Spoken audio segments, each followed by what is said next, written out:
Seguimos con Gambarota, seguimos con la segunda clave de lectura. Vamos a pensar la idea de poesía urbana. Yo decía, es importante porque la espacialidad es uno de los vértices de Monteleone. Habíamos visto a Baldomero, habíamos visto a Borges, habíamos visto a César Fernández Moreno. Bueno, vemos a Gambarota, una poesía metropolitana, una poesía situada ahí en la capital federal. Entonces, fíjense, apartado 3 habla del barrio Pepsi, habla del San Cristóbal La Verrap. Vamos a ver un paisaje urbano, evidentemente. Fíjense en el apartado 4, esta imagen visual y que tiene cierta resonancia política, ahora vamos a ver por qué. Dice: a mitad de cuadra, los empleados de una farmacia de turno, fumando bajo una cruz verde de neón, alcanza con bajar la persiana para eliminar la escena, ¿no? Yo subrayo esa última oración. Primero, la visualidad de la escena, ese neón, esa farmacia, visto como desde arriba, tiene una impronta urbana para pensar en términos de la espacialidad, pero esto basta con bajar la persiana para eliminar la escena, porque yo les decía, la manera de trabajar la política no aparece de manera completamente explícita. Entonces, algunos elementos hay que tomarlos y leerlos a la luz de un plus de significado, ¿no? Digo, hay oraciones que empiezan a resonar de otra manera, como pasaba en Cadáveres de Perlonger. Por momentos, antes de llegar a las zonas más explícitas, había algunos versos donde empezaba a aparecer alguna cosa. Bueno, esto justamente, digo, tiene un peso al interior de pensar esta escena que también podríamos actualizar a partir de los 70. ¿Qué significa ya bajar la persiana para no ver, ¿no? Es decir, tenía un peso en su momento y aparecía en el poema de Perlonger. Esto quiere ver, no quiere ver lo que se está viendo, decía Perlonger en el momento. Bueno, mejor bajar la persiana para no ver.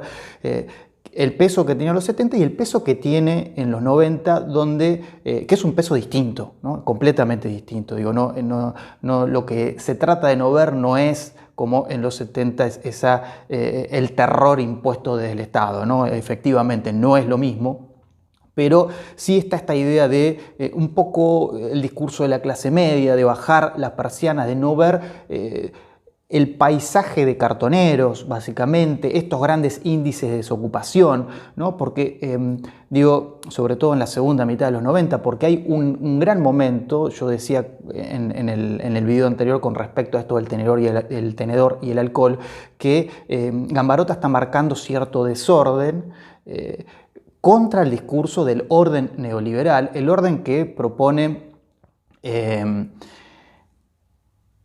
básicamente Cavallo, decíamos, con este plan de convertibilidad que saca de la hiperinflación de los 80 y que aparece en esa figura tan fuerte de este superministro de Economía con esos ojos celestes un poco psicopáticos, ¿no? Agarrando el peso argentino y el dólar norteamericano.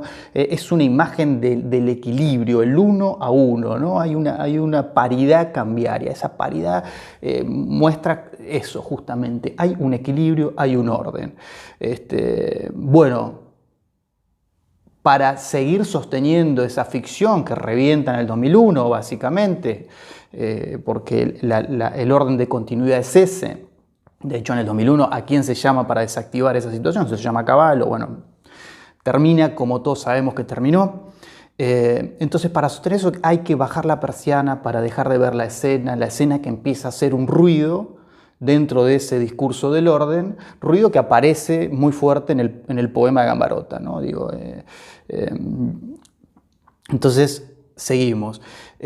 Otra cuestión que podemos pensar, fíjense en el apartado 2, digo, yo decía es una poesía narrativa, pero el orden del motivo es otro de las claves que había propuesto Monteleone y que podemos recuperar para pensar la poesía de Gambarota efectivamente a partir de aquella reseña que hacíamos con página 12, que yo decía los restos de la lengua, los materiales bajos.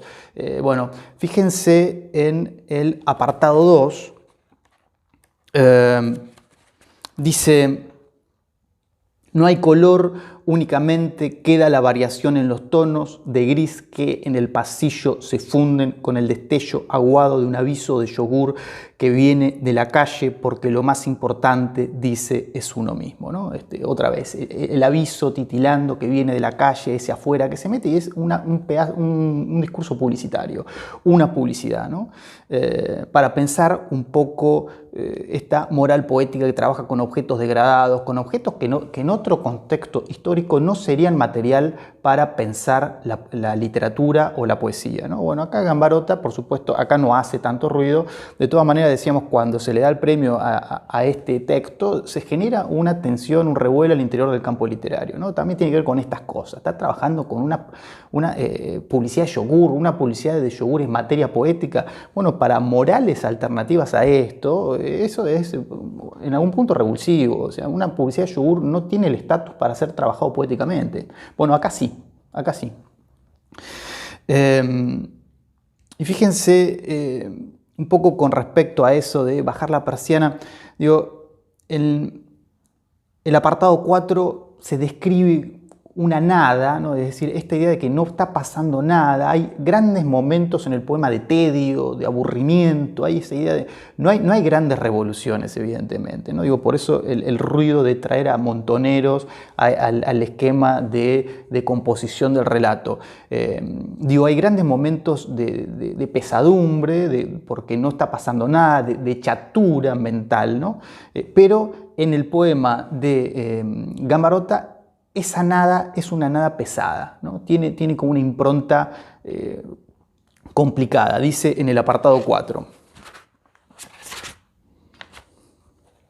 Dice, la noción del tiempo perdida hasta que el alcohol le dilata suave las arterias y un latido irregular del corazón alcanza para que las horas se reacomoden en alguna de las dos noches donde toma algo de un vaso. Mirando el reflejo de su cara en el revés de una cuchara, puede tirar el vaso a la mierda o dejarlo en la mesa de luz. Entre esos dos puntos del deseo vacila el futuro y lo importante podrá ser el ruido azul de los cubitos de hielo derritiéndose en el vaso, pero lo esencial es el fulgor de una soldadora llegando de una construcción lejana, etcétera, etcétera, ¿no? Estos momentos de tedio, de pesadumbre, reflejan en algún punto la época, que es la siguiente clave de lectura que tenemos para pensar, pero siempre se le agrega un matiz que desborda en algún punto el sentido cristalizado que viene desde los 90, desde el momento histórico en el que el poema se está componiendo, ¿no? Y que más adelante eso va a explotar, y cada vez más en ese campo semántico asociado a la guerrilla peronista de izquierda, que empieza a aparecer en el orden de lo doméstico. El poema es un poema a esa retracción a la interioridad, porque está constantemente las pantallas, el televisor, la pieza desordenada, el agua goteando, lo que fuere, y de repente en estas descripciones empiezan a aparecer algunas consignas que están asociadas con montoneros específicamente, ¿no? Entonces esa es la operación de Gambarota. Eso aparece quizás más claramente más adelante en el poema. Quien lo quiera leer completo lo puede leer y trabajar desde este punto de vista, va a encontrar cosas mucho más ricas que esto.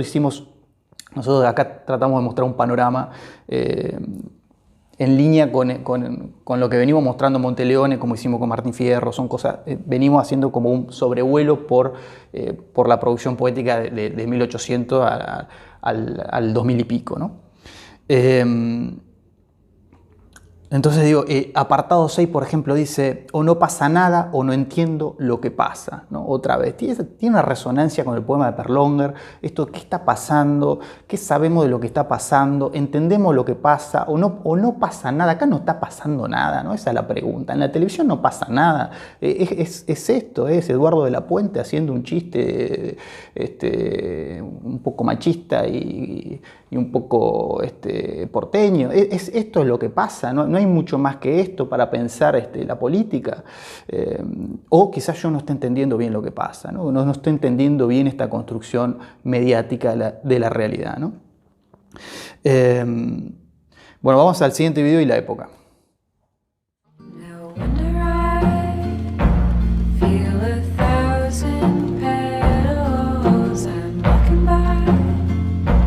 Cherry blossoms in the sky. It's my favorite song. Feels exciting so to happy.